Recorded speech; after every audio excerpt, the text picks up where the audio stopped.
Welcome to the Fundraising Leadership Mini Podcast, where we share tips to empower leaders in the nonprofit world. I'm Michelle Malloy Dillon, and I'm here with my colleague, Janice Cunning. Hi, Michelle. Hey, Janice. So today we're going to talk about some ways to make great meetings Yes. or have a great meeting. Like there's a lot of meetings that, let's face it, we've all attended in our work life that just stink. Yes. That's a nice In word fact, for it. we're going to link to our tip sheet, which is actually called 5 Ways to Run a Meeting That Doesn't Suck. I was trying to be polite. Which is how a lot of people, as you said. So, Michelle, what makes a meeting stinky for you? What makes a meeting stinky for me is not knowing why we're having a meeting, like Mm, what we're going to talk about, and why we're coming together. So having that unclarity at the beginning is like, why should I show up? right. So, for you, what would be the antidote to that? What would you want? Yeah, just an outline of the agenda or something, the topics that we're going to discuss in the Okay. meeting is really helpful. Yeah. So you want to know, like, yeah, what are we going to talk about? Do I need to be prepared? Like, why am I invited? I think that's often Yeah, a big yeah, thing for why? people. Yeah, Like, why am I going to? Why me? right. Why me? Yes. Are these things that Yeah. I'm involved in or not? Yeah. Yes. I would say I'm thinking of a very specific experience of Uh-huh. a past board that I sat on, which was great, but had had a short period of time where I think we had some sucky meetings, I will be honest. And a couple things drive me crazy is when we would decide something, it wasn't really fully like we've decided we're moving forward. Let's close the door and move on. Not that we couldn't go back and learn from it, but what would happen is often at the next meeting, we would have the same conversation as if we had not decided. and, Right. and still we're trying to decide. So that Right. drives me crazy. And the other thing is I just don't like going to meetings where there's not any like fun. I mean, I think it's like, come on, we're together, let's have a little chit chat, let's laugh a little bit. I know not everybody wants that, but to me that is an important component of feeling like I'm part of a team. And I think when you have meetings that have a little bit more lightheartedness and a sense of connection, it builds trust. And then when things are tricky at work, and you're overwhelmed, like to me, it creates more of a sense of cohesion that I know that I can count on people. So I want Yeah. both like clear decision making and getting Hmm. stuff done while also having a lighthearted fun. Yeah. Yeah. Yeah. Yeah. And a balance between the two. That's where my brain goes. Like, yeah, if we're all just enjoying each other, that gets me back to why am I in this meeting? I've got other things to do. Like, if we're just socializing, then that would drive me insane.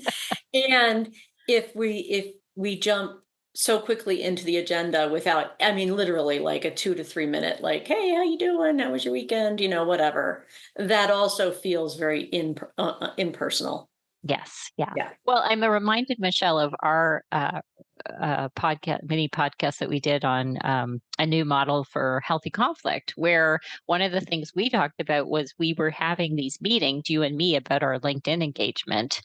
And they were too long, too often, and kind of unclear to you why you should be there. And then we ended up Right. still deciding to meet, but like in a very, very different way. Right. So that's a Yeah. perfect example of that was a meeting for you that sucked.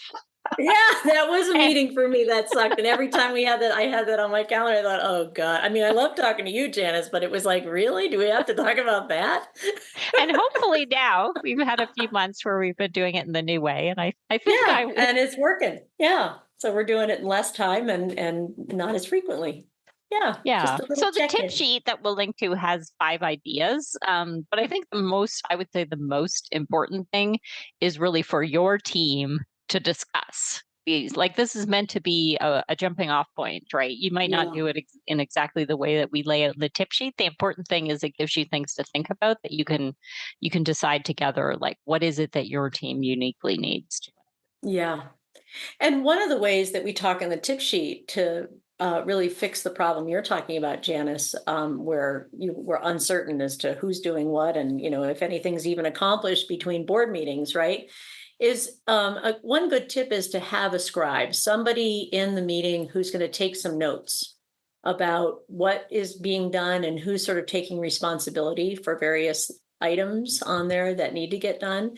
And then to share those notes with everyone who attended the meeting. So everyone's got a record of what they're accountable for to show up with at the next meeting. So that's one tip. So that creates that clarity. Yeah. And I think a scribe is, I mean, they're so important because they can be the one, if you have somebody scribing, they're going to make sure there's an agenda, and they're going to make sure that decisions like are captured, which was what I was talking about, where it's like, we did actually make a decision. I mean, especially in a board meeting, because there should be a motion. So it really should be clear that a decision has been made and this is the action we're going to take. And then, like you're saying, they also play a role in capturing accountability, right? Like who's going to do what, the deadline, the next steps, and then sending that out to the team so everybody knows. And then at the next meeting, to start with that, right? To start with those sense of accountability. And I think a lot of times, Michelle, I don't know about you, but sometimes when I'm coaching, I notice leaders kind of assume that they have to play that role and they don't. Yeah. Yeah. You could even have somebody different could scribe every meeting. Yeah. Yeah. Yeah. Just go around the room. Yeah. In fact, I think in a lot of ways, like it's a way to grow your team, because then they have more responsibility. They play a more active role in the meeting and they're more engaged. And then also, it's like people take more responsibility and they may bring forward again, like more ideas of how they would want the meeting to be. If you're actually saying like this meeting, the November meeting, it's yours, you own it. And so I think that's really important. So yeah, so we're going to leave you with that as a call to action. Like if you want something to try and you're not having a scribe, or if you as the leader are always the scribe, then we encourage you to, get one or rotate and see what happens. See what happens. This podcast is brought to you by Fundraising Leadership. We provide unique coaching and training programs that powerfully transform how you work in order to get results. Please subscribe if you haven't already, and you can find us wherever you listen to podcasts. If you are enjoying the show, you can help us continue to bring thoughtful content with a monthly or annual contribution. This supports our production costs and keeps the show ad-free. Make a contribution today using the link in the show notes. Now go put it into practice.